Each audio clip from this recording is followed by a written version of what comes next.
प्रश्न, एक जोकर की टोपी एक शंकु के आकार की है जिसके आधार की त्रिज्या 7 सेंटीमीटर और ऊंचाई 24 सेंटीमीटर है। इसी प्रकार की 10 टोपियां बनाने के लिए आवश्यक गत्ते का क्षेत्रफल ज्ञात कीजिए।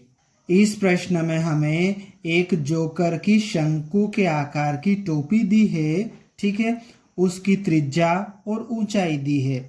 तो इस तरह की 10 टोपियां बनाने के लिए आवश्यक गत्ते का क्षेत्रफल ज्ञात करना है।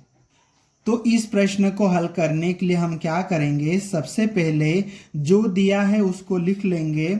उसके बाद में जोकर की एक टोपी को बनाने के लिए आवश्यक गत्ते का क्षेत्रफल ज्ञात करेंगे, फिर उसमें 10 का गुणा कर देंगे। तो इस तरह से 10 टोपियां बनाने के लिए आवश्यक गत्ते का क्षेत्रफल हमें मिल जाएगा। इस प्रश्न को हल करने के लिए हम लिखेंगे हल। दिया है, उसके बाद में जो चीज़ें हमें दी है प्रश्न में वो यहाँ पर लिख लेंगे। तो यहाँ पर टोपी की त्रिज्या दी है 7 सेंटीमीटर, तो उसको हमने लिख लिया है। शंक्वाकार टोपी की त्रिज्या r बराबर 7 सेंटीमीटर।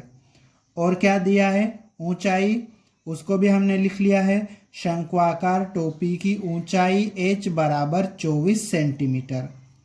अब यहाँ पर क्या करना है कि जो जोकर की टोपी है उसको बनाने के लिए आवश्यक गत्ते का क्षेत्रफल ज्ञात करना है। अब जोकर की जो टोपी होती है वो खोखली होती है, ठीक है। तो उस जोकर की टोपी को बनाने के लिए जो गत्ता लग रहा है उसका क्षेत्रफल निकालने के लिए हमें क्या करना पड़ेगा, शंकु के वक्र पृष्ठ के क्षेत्रफल का सूत्र लगाना पड़ेगा। और शंकु के वक्र पृष्ठ के क्षेत्रफल के सूत्र में हमें h यानी कि ऊंचाई की कोई ज़रूरत नहीं होती है, हमें l यानी कि तिर्यक ऊंचाई की ज़रूरत होती है। तो सबसे पहले हम तिर्यक ऊंचाई निकालेंगे। तिर्यक ऊंचाई निकालने के लिए हम लिखेंगे अब, उसके बाद में l स्क्वायर बराबर r square plus h square.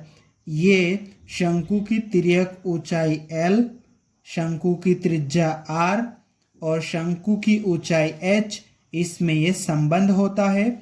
इसको हमने लिख लिया है। अब हमें यहाँ पर l निकालना है। यहाँ पर l स्क्वायर है, तो इस स्क्वायर को हटाएंगे तो सामने वाला स्क्वायर रूट में चले जाएगा, मतलब करनी में चले जाएगा। तो यहाँ पर l जो है उसकी ये घात 2 हटाएंगे तो ये वर्गमूल में चले जाएगा, इस तरह से, ठीक है। अब हम क्या करेंगे, यहाँ पर r और h का मान रखेंगे और l का मान ज्ञात करेंगे। तो यहाँ बराबर का चिन्ह लगा लेते हैं। करनी बना ली हमने। r का मान कितना है, 7, उसको रखेंगे, उसका वर्ग कर देंगे, प्लस h का मान कितना है, 24, उसको रखेंगे और इसका वर्ग कर देंगे। आगे बराबर का चिन्ह लगा देंगे।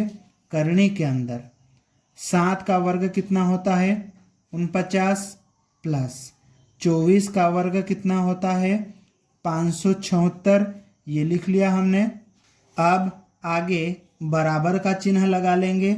करनी के अंदर 49 और 576 को जोड़ेंगे तो कितना आ जाएगा, 625 आ जाएगा। और ये जो 625 है वो 25 का वर्ग होता है, मतलब इस 625 का हम वर्गमूल निकालेंगे तो कितना निकलेगा, 25 निकलेगा। इस तरह से L का मान कितना आ जाएगा, 25 सेंटीमीटर।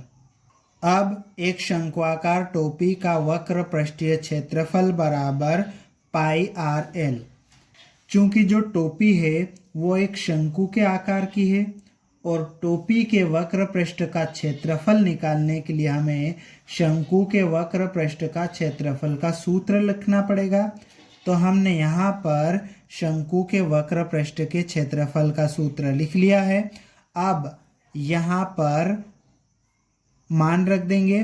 पाई का मान कितना होता है, 22/7 हमने लिख दिया, गुणित आर का मान कितना दिया है प्रश्न में, 7 दिया है, लिख दिया, फिर गुणित L का मान कितना निकाला था हमने 25, उसको लिख लेंगे। अब इसको हल कर लेते हैं। 7 से ये 7 कट जाएगा, इस तरह से यहाँ पर आ जाएगा 22 गुणित यहाँ कितना आ जाएगा 25। 22 और 25 का गुणा करेंगे तो कितना आ जाएगा 550। और इस प्रश्न में त्रिज्या, ऊंचाई और जो हमने तिर्यक ऊंचाई निकाली है वह सभी सेंटीमीटर में है, तो इस तरह से ये भी आ जाएगा सेंटीमीटर में। ठीक है, तो इस तरह से एक शंक्वाकार टोपी का वक्र पृष्ठीय क्षेत्रफल 550 वर्ग सेंटीमीटर होगा। इस तरह से हमने एक टोपी का वक्र पृष्ठीय क्षेत्रफल निकाल लिया। ठीक है, अगर हम इसमें 10 का गुणा कर देंगे तो 10 टोपियों का वक्र पृष्ठीय क्षेत्रफल मिल जाएगा, और 10 टोपियों का जो वक्र पृष्ठीय क्षेत्रफल होगा वही 10 टोपियों को बनाने के लिए आवश्यक गत्ते का क्षेत्रफल होगा।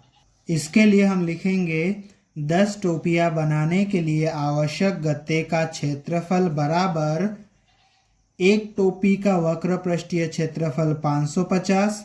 इसी तरह की हमें 10 टोपियां बनाना है तो 10 लिखेंगे और इसका गुणा कर देंगे।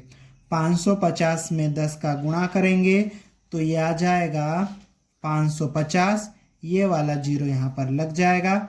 इस तरह से 10 टोपियां बनाने के लिए आवश्यक गत्ते का क्षेत्रफल 5500 वर्ग सेंटीमीटर हो जाएगा, और यही हमारा उत्तर होगा।